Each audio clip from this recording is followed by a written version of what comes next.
Hello, നമുക്കൊരു tasty beef biryani ഉണ്ടാക്കാം. കഴുകി വെച്ച ബീഫിലേക്ക് ഇഞ്ചി, വെളുത്തുള്ളി, പച്ചമുളക്, ഉപ്പിട്ടിട്ട് നമുക്കൊരു 5 വിസിൽ അടിക്കാൻ വെക്കാം. ഉള്ളിയും തക്കാളിയെല്ലാം ഒന്ന് വഴറ്റിയെടുക്കാം. ഷെഫ് പിള്ള പറയുന്നത് ഷെഫ് പിള്ളയ്ക്ക് ഇങ്ങനെ ഒരു പാത്രത്തിൽ നിന്ന് തന്നെ 3 എണ്ണം ഇങ്ങനെ ഉണ്ടാക്കാൻ പറ്റുമെന്ന്. ഇതാ ഞാനും ഇത് ഉണ്ടാക്കുന്ന 3 എണ്ണം ഒരുമിച്ച് വഴറ്റിയെടുക്കാൻ പറ്റുന്നത്.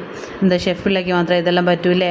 പിന്നെ ഇതിൻ്റെ അകത്തേക്ക് മല്ലിയില, പിന്നെ പുതിനയില, പിന്നെ ഇഞ്ചി, വെളുത്തുള്ളി, പച്ചമുളകെല്ലാം ചതച്ചിട്ട് അതും കൂടെ ഇട്ടിട്ട് ബീഫും വേവിച്ച് വെച്ച ബീഫ്, പിന്നെ നമ്മുടെ മസാല, ഞാൻ കുരുമുളക് പൊടി, മുളക് പൊടി, പിന്നെ മഞ്ഞൾപ്പൊടി, അതൊക്കെ പിന്നെ ബിരിയാണി മസാലയും കൂടെ ഇട്ടിട്ട് നമുക്ക് നല്ലോണം ഒന്ന് വറ്റിച്ചെടുക്കാം.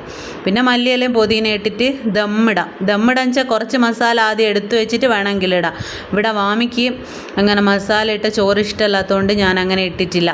അതുകൊണ്ട് പിന്നെ പൊരിച്ച ഉള്ളിയെല്ലാം ഇട്ടിട്ട് നമുക്ക് ഇന്ന് സിമ്മിലിട്ടിട്ട് ഒരു 5 മിനിറ്റ് 10 മിനിറ്റ് അങ്ങനെ നമുക്ക് വെക്കാം.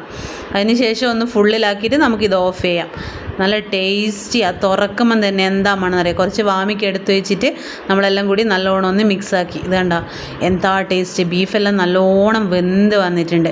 നല്ല ടേസ്റ്റി ബീഫ് ബിരിയാണി ഞാൻ ഫസ്റ്റ് ടൈമാണ് ഉണ്ടാക്കുന്നത്.